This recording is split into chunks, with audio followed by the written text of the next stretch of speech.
What's up, guys? Welcome back to AML Films. We out there. So today I met a very nice lady who is a little familiar with AML Films. How you doing, darling? I'm okay. Oh, that's great to hear. Best I can be. Taking it one day at a time. You are a survivor. What's your name? I am. My name is Tanya. Tanya, nice meeting you, Tanya. Hey, I asked every lady this, your age. 44. 44, okay, she's very young still. Hey, 44 is young, okay? When you like 70, 80, then that's a little bit old, but 40, you still young. But if I run into people that I know, they don't recognize me. They just walk right by. Well, when I'm clean, I look like I'm 20, 18, okay, but 30, I look like I'm 100. Where were you raised up at? Well, my dad was in the Air Force, so we were everywhere, but my dad was born and raised here. He left when he was 18 and met my mom in Michigan, so I was born in Michigan, but we lived everywhere. But I would say I was raised in Florida. Okay, but Florida. I came here at 21. 21, okay, so let's go down memory lane a little bit. Mm-hmm. What was your childhood like? My parents made sure we had what we needed, but they were both alcoholics and they smoked pot.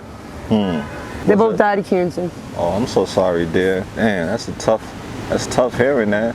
Yeah. So what was it like for you growing up? What type of kid were you? Shy. I'm not a shy adult though. Oh. I was a very shy kid. I hear you. But I made straight A's. I was gifted. I was in the honors classes. I graduated high school in 10th grade and started college in 11th grade. What are some of your favorite childhood memories that you can think of? My dad. He used to pick me up from school. He used to buy me Barbie dolls and play Donkey Kong with me. Awesome. Daddy's princess. And my mom would sew Barbie clothes, and she was a good mom. They were good parents, although they drank. And, you know, all family have their faults. Nobody is perfect. But I'm sure you know that affected you growing up, right? Yeah. My dad was a laid-back alcoholic, but she was a nut, like night and day. Yeah, I know that's tough. And I have a sister. She's 3 years older than me. Okay, so let's go in high school real quick. Take us down memory lane. What type of student were you in high school? I was kind of shy, but I was in Florida, so you got like the Western people that wore the ropers and the Wranglers, and you got the Puerto Ricans that hung out, the black, like different cliques. Yeah. And I just hung out with everybody, sometimes by myself. So were you like a loner? Kind of a loner. I used to wear weird stuff, like my dad's ties, just I didn't want to fit in. High school is tough. Did you get bullied? Well, 9th, 10th grade, but then towards 11th and 12th, I kind of grew, I don't know, I totally changed, and I was pretty, like model pretty. Okay, but I never changed my attitude and how I treat people. But they change how they treat me. Hey, that's how it goes. We can't expect ourselves from other people, unfortunately. So now let's get right into the nitty gritty. So what was the first drug that you tried? I would say I drank when I was 13. I smoked pot at 14. I tried coke about 21, but I really didn't get into drugs until my 30s. I raised kids, 3 generations. Oh, wow. I have a 25-year-old with 3 grandchildren. My oldest grandchild is 11. And then I have a 14 and 16-year-old, the boy. And I have a 7-year-old. Oh, wow. So I know that's tough, you know? Yeah. Being separated from your children. But right? I don't know. Kids aren't stupid. They know. Like I hurt my leg, and I called my son, told him I was in the hospital, and he said, "What, are you in rehab again, Mom?" Like the kids know. They know what's up. They know, but they also have to. You also have to teach them that Mom has a disease. No. It's a disease you have. It's not. It always starts off as a choice. Then it progresses into a disease because it can kill you. Yes. It can and make I you might sick. die. I could die. A friend of mine got whatever I got, and he died 3 days later. I've had it for over a year. So let's talk about what you got. Okay, well, I went to the hospital because my leg was burning from my knee to my thigh. And they looked like C's in my leg, right? And one day I was at my boyfriend's house. I noticed his aunt has like 80 cats, right? And they were itching them out of them. So I said, oh shit, must be something that the cats are putting, in my leg or whatever. So I ran to the emergency room. I should have talked to doctors while they're giving me surgery, but I just went right into surgery and they cut my leg, like they cut the skin off. So after surgery, they told me it was abscesses from using drugs. Everybody wants to blame everything on drugs. So I left saying, well, okay. So I looked it up online and it says usually people don't get these, they call them cat worms and dog worms from animals because we're clean, right? But the hot water heater had broke. So I went into the hospital again because they were bothering me again, and they told me, oh, that's just drugs, quit drugs and they'll stop. So I actually went to rehab, got on methadone, and sometimes they'll even pop out. And on the methadone clinic, they started popping out of me. I went to the hospital with them things popping out of me, and the whole hospital emergency room cleared out because they didn't want them. And I talked to a couple people there in the emergency room that had the same thing, but they didn't know what it was. I could tell because the shapes, they're like half circles. And I even talk to the kids now that sell drugs, and they tell me they feel them on their lips and they have to wipe them off and shit. Damn, yeah. I'm hiding my hands because in them gloves because they come out. And then when you go to the hospital, they swear you're seeing shit, but I don't do cocaine, I don't do meth, I don't do hallucinating drugs. Wow. I was thinking maybe it was that lantern bug, maybe biting the animals and then they're getting whatever. But I talk to people that are clean that see it. It's not like it's just me. You know what I mean? I heard other people have mentioned this before. Some people call it like little worms. Yeah. But when you go to the hospital, they tell you seeing shit. And my worms were that fucking huge, hitting the ground. And the doctor, I said, do you see that? And she said, no, like this. And she didn't even look. Now my leg's open. You can see them in my leg. Oh my God. So now I'm going to go to the hospital. Now they got it fucking and say do something. Shit. I started fentanyl because of it. It was so painful. I wasn't doing the fentanyl when I got it. I was on a methadone clinic. Wow. Yeah. So what's the longest clean time you had?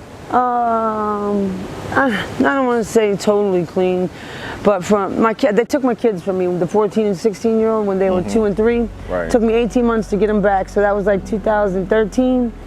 And now, so the last year, I let them go to stay with their dad. Okay. And that's when this happened. Right away, actually, I was in the hospital, got my leg cut, and they've been with their dad ever since. It's been about a year. They thought they were coming home this school year. They had no idea I'd lost my house. I got had a house in Germantown, and the rent was $0, and I still lost it. And then so what all have you lost due to your addiction? Everything. You think you'll get I'm those living on things the back? street. I don't know how people make it like this. It's hard. I've slept on the cold concrete. That's a tough life. That's not normal. Do you want to? I go days without eating. Yeah. I seen my sister a couple days ago. Kind of felt bad. She's been clean. She's 47. She started the drugs early, like at 13. She used to ask me, "How come you don't do that?" I said, "I don't know." And I used to sniff the dope with her and be like, "Well, I don't like it." I didn't start, said to my 30s. And my mom died. That's when I just said fuck it and started using all the drugs. But I seen her, and she's been in rehab for a year. She went to 8th and Girard, where they give you detox, rehab, and then they have a shelter you live in. But she was using Xanax, so she had to redo the detox and the rehab. And she bought a bag. I didn't want her to do it, but she did it. And she was acting really weird, like she didn't know where she was at, and she kind of got away from me, and I'm kind of worried about her. I haven't talked to her since. It's been about 4 days. Wow. What's a day in Kensington look like, 24 hours? What does it look like for you? Oh my gosh, well when I was clean, even strangers, people that use, people that don't use, I say hi to everybody. I guess it's a Florida thing, how you doing, you know what I mean? And now, and they would smile at me. Now if I look at somebody, they look at me like I'm crazy. That's people, sad. like when they see me coming, I've seen people back their car up and go the other way. Because I've seen these things that come out, hit cars, I've seen them fucking break car windows, I've seen some crazy stuff. Yeah, so I've seen them like that. When they see me, they cross the street, they run the other way. So how do you protect yourself out here? Well, I've been out here with my boyfriend. Okay, all right. He's acting a lot of weirdo though because he's on meth. I hear you, I hear you. And he never did that before. When I met him, he was a roofer making $200 a day. And now I feel like I gotta protect myself from him and the street. Oh, I'm sorry, love. So where do you see yourself 5 years from now? Well, I have 3 more classes for my bachelor's degree. Yeah, I could be a prison counselor, probation officer. It's criminal justice, human services. And I actually went back last year and did a class. That's but amazing. I stopped because I knew I was using. I didn't want to mess my financial aid up. Right. I don't know. I keep saying I'm going to the hospital, but I haven't made it yet. What's so tough about, you know, making that decision? Because I'm afraid they're not going to give me methadone or Suboxone or something for the pain. Because when I had the surgery done, I wasn't on the clinic because I stopped going. I was embarrassed of those wrinkles and lines. That's them. I could even just wipe it out. It was nasty. But listen, it's the lifestyle that you're living. Not getting enough sleep, not eating properly. I'm amazed at what the human body can put up with. Me too. I've seen flies come out of this fucking thing in the summertime. I've seen like pieces of like the cement right here just break. I've seen rocks come out of me, all kinds of shit. My leg is huge because of it. See her leg? See my knee? I've seen them come out of my knee. They even broke my knee open just to come out. Wow. Some of the hair ain't even the hair from my leg, it's them. That's tough, girl. Yeah. And you see, and you see that? That's not from using, that's them. They build up and make those all over your body. Abscess. Yeah. And you see the situation that you're in, and you know your skin is tearing up, but yet you still continue to use. I went to Kirkbride about a month and a half ago, let's say. I didn't want to do this no more. My leg was hurting me. I seen my sister right before she went back into detox, and she brought me. And I was there. People, the things started coming out of me, the things I'm talking about, they're like little black sticks. Yeah. And they made me go to the cafeteria, and I told them I didn't want to go to the cafeteria because, you know, something's wrong with me. Look, I look at people when they walk by because they itch when they walk by. Anyway, the lady told me I had to go. So people were picking these little black things up, and I could hear them talking about me. They said, oh, it came from the guy that just flicked his wig. They were calling me a guy and stuff. Yeah. And then they were saying that I was crazy, that I was talking to myself, and that I was seeing worms, right? Yeah. So then I get to the nurse when you check in, and I tell her about it. And she's like, oh, I've been through that. So I'm thinking, oh, she knows what it is.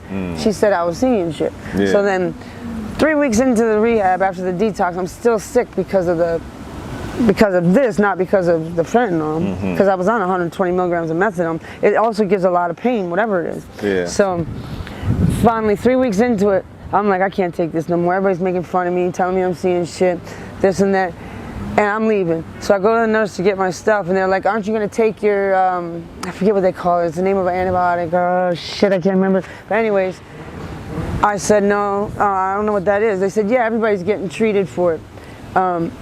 It was whatever I have, I guess I gave it to the whole floor. So when I left, I said, and everybody's getting treated for the fake worms. Because everybody wants to call it fake, and it's not. Do you feel you were treated with dignity and respect at the hospital? No, they blame everything on drugs. But this happened when I wasn't on drugs. And what was the name of this hospital again? Oh, I've been to listen to this. I went to Temple one time, Temple University, and they already got it in the computer that I'm crazy seeing worms. And I said, okay, if you don't want to look at that, could you please at least look at my knee and my leg? And it was actually bigger. Yeah. It was bigger and dark red, as the redness has gone away. And the doctor says, I got people dying here, and just slammed the door and left. Wow. So then I went to Episcopal. I couldn't even get to the security there. I told them don't touch me because I didn't want to give them what I got, because they kind of pat you down, like. And the guy security tells the girl security when she comes over to pat me down, oh, she has lice or something. And I'm like, oh, forget this. I had pretty teeth. My tooth fell out from it. You can see them on my teeth. You see the lack? I hear you. I see you, girl. This is a struggle. They come out black. And I'm just praying. I feel like taking my gloves, I'm showing you. Yeah, show us. You don't mind showing us? You can put it right back on, because you know what they said, seeing is believing, right? Right. I hope it comes out too. See how dirty my hands are? And I'm not even dirty. Look. Wait, fuck, I hope it works. God, I hope it works. I don't want to hit you. It's okay. I'm zooming in, so. I want to do it right on the ground. It comes out? Yeah. They just like little black things. Oh, wait. Hold on. I got to get it sweaty. And it's funny too when you try to show somebody. It's fucked up. It's all right. They're like little black sticks. And they'll just come right back after I get rid of them. Wow. Okay. They're like that. Sometimes they make holes in the ground. Shit, I wish I could fucking show you. Like real big ones. It's on your hands though, right? Yeah. Oh, it's everywhere. It's everywhere. Okay. So they used to come out my eyes.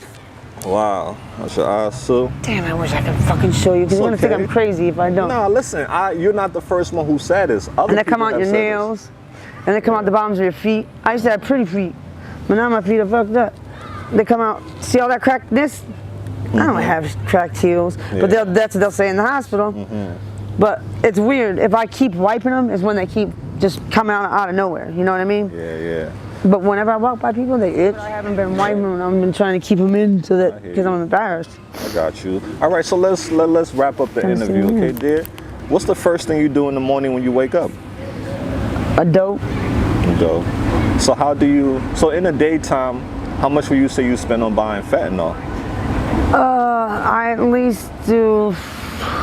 Shit, depends, because I do Xanax for the pain. Yeah. You know what stops them is the Xanax will stop them from jumping on me and bothering me so much. So I do a Xanny bar. If I do the Xanny bar, I only buy like 2 bags. But if I don't get the Xanny bar, I probably buy over a bundle. A bundle? I wish they would jump out. Just getting a different perspective, all right? All right, so. Oh, but I did hear this to tell the people though, if they do walk around and they itch, to just take a shower and they won't get wherever the hell it is. Oh, okay. So how do you get this money? My boyfriend's sitting over there, he has it too. How do you get this money to support your habit? Oh, he gets it for me. Oh, he gets the money for you? Yeah. Oh, okay. He gets it for me. All right. He sometimes though he'll like when I go to sleep he'll steal my bags and say he didn't do it, but I'll see the empty ones. Or there's no honesty in a relationship with another addict. I'm sorry to say that, but that's the guy on the truth, you know. I mean, he's right over there. I hope it don't hear me, but I don't want. I just want to take care of myself. He thinks, oh, he won't bring me to the hospital for my leg because he thinks I'm leaving him out there in the street, but.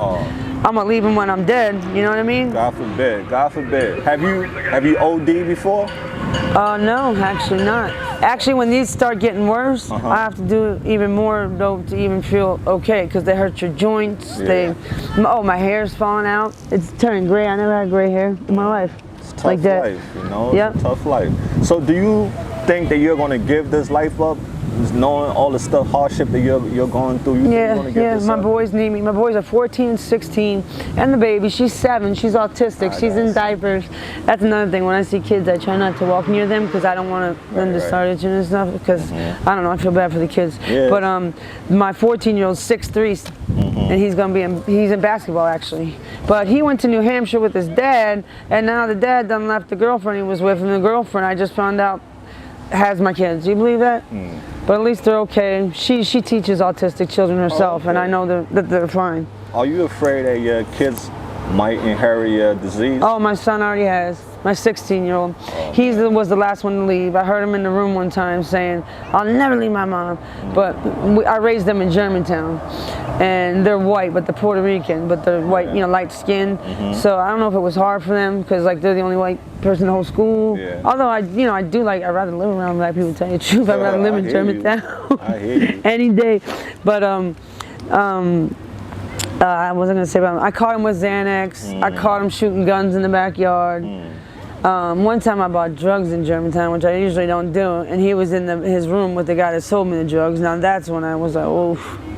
And just the other day, they didn't want to sell the dope to my boyfriend. They thought he was a cop, so I went, and it was my son's ex-girlfriend. And I'm like, oh God, I hope she don't call him up in New Hampshire. He's always asking, "Are you okay, Mom?" Because I do call him. Okay, and I'm like, good. "Yeah, I'm okay." I don't let them know anything about what's going on, and then I'm on the street. Yeah, that's tough. So, what are your short-term goals for yourself now?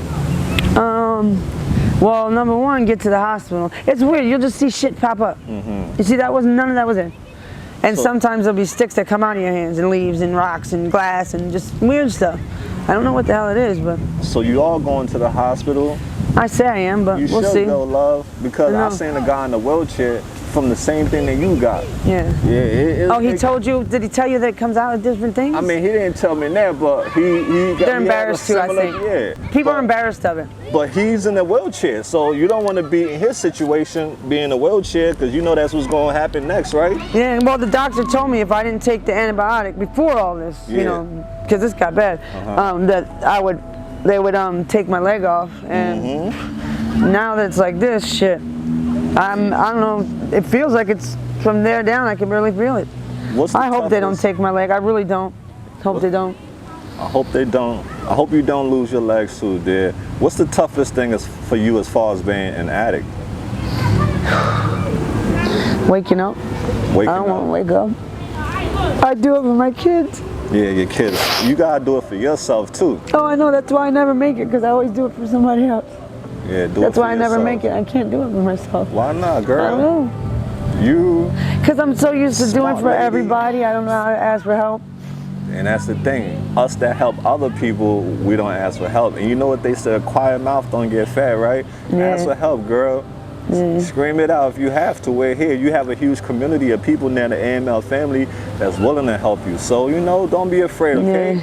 You got this, girl. I believe in you. I can't wait to see your Facebook picture to see, you know, the real you. You can say that wasn't her.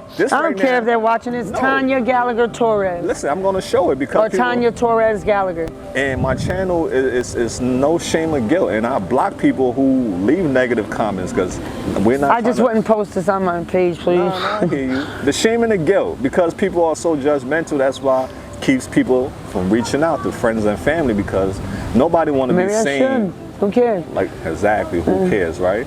Okay, love. So let's get. Oh, my dad just died last year, cancer. And he kind of got. He used. I'm like him. Like, we care so much about people, help the world. Da, da, da. And when he was dying, he started not caring about shit. So yeah, that's where I let got people that. live. My thing is, let people live. As long as that person is not hurting you, let them live. And if you see they're sick, help them. Bring the love back. Right? It's so much judgment in this world nowadays. This world is cold, and I feel for our kids. That's why we have to teach them compassion and love, so that way when they see people like you, they can ask them, "Oh, what's going on? What happened to you?" So that way they can be educated, not, you know. Or say hi, how you doing? Maybe once to an maybe that's all they need, you know. Absolutely. So let's get off topic just to get to know you as a person that we've done. Okay? What's your favorite color? Green. Green. Is it because of money? Yeah, no, I'm not. You know what? I never cared about money. That's my problem. I never cared about it, but I do like it. Yeah, I ask everybody that because green, you know, that's people's favorite color for money. So, but that's one thing I do is I'm a worker too. Even with my leg like this, if he can't get me the money, my boyfriend, I'll go out and I'll scrap metal. I'll clean somebody's yard. I'll do whatever. I don't steal. He's over there. He's in his bag right now. So imagine. I know. You got to protect him instead of him protecting you. It's the opposite. And I've done that. I've stayed sick just to sit there and watch him. Yeah, that's tough. So, do you have a favorite band or artist you listen to or musician? I like 80s freestyle, which is like, you know what that is? 80s Diamond freestyle? Girl, Oh, Spring okay, Love. That's what we listened to in Florida back then. Nice, okay. All right. But I like all kinds. My dad liked classic rock, so I know every classic rock song you can. Classic rock is it? I know country because of Florida. I know everything. Hey, I know rap because of my son. Yeah, I hate everybody. I don't like nobody. There's a rap song you listen to. But some of that rap music, if you listen to the words, it's true. And that's the most popular music.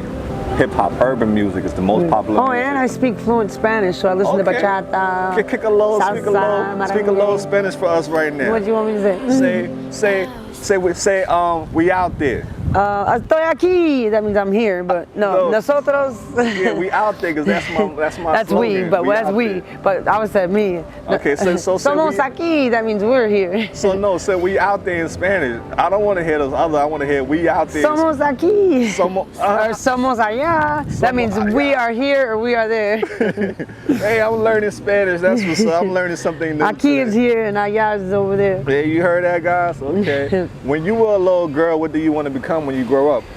Well, I always wanted to be in criminal justice, and that's why I'm doing the criminal justice human services. But I actually fixed computers my whole life. Ain't that some shit?